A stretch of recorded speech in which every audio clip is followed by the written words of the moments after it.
So I'm going to show you how also you can put it on a wreath. So it has these wires. You pull them out. And then I will put it at towards the center of the wreath. So the wreath on the back has this ring, and so you can kind of see and feel where the ring is. I'm going to attach these wires to that metal wired ring. I'm not going to attach it to any of these garland pieces because that's will make it more secure. So for this size wreath, I'm just going to put it all the way back and pull it through.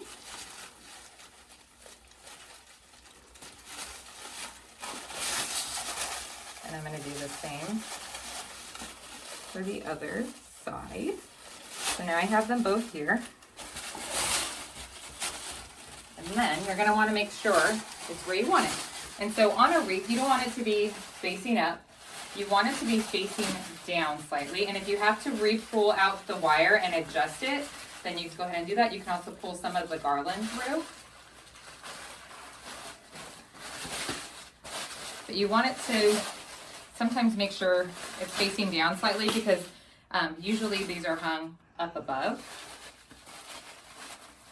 And then from the back, I am just going to, well, let's just make sure it's around one of these wires, at least one of them.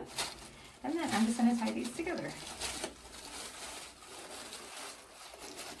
You just wrap it a few times and then you kind of hide this to make sure it doesn't show. Then I'm just going to check for make sure it's centered.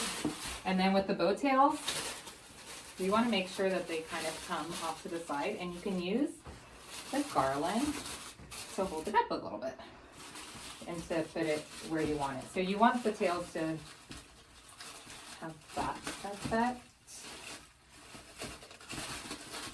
And you can kind of move these around to kind of put the tails into the garland a bit.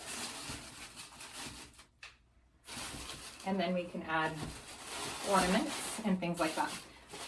When you're out in the field and you see that there is a bow that does not look fluffed, or if you have a wreath that's already been pre-decorated and the bow usually will need some refluffing. So just make sure you're going through, making sure it has this pretty shape. And if you need to move these a little bit to give it this look, to go ahead and take the initiative to do that. If something doesn't look right, just make sure that you're making it look right while you're out there, while you're installing it. Thank you.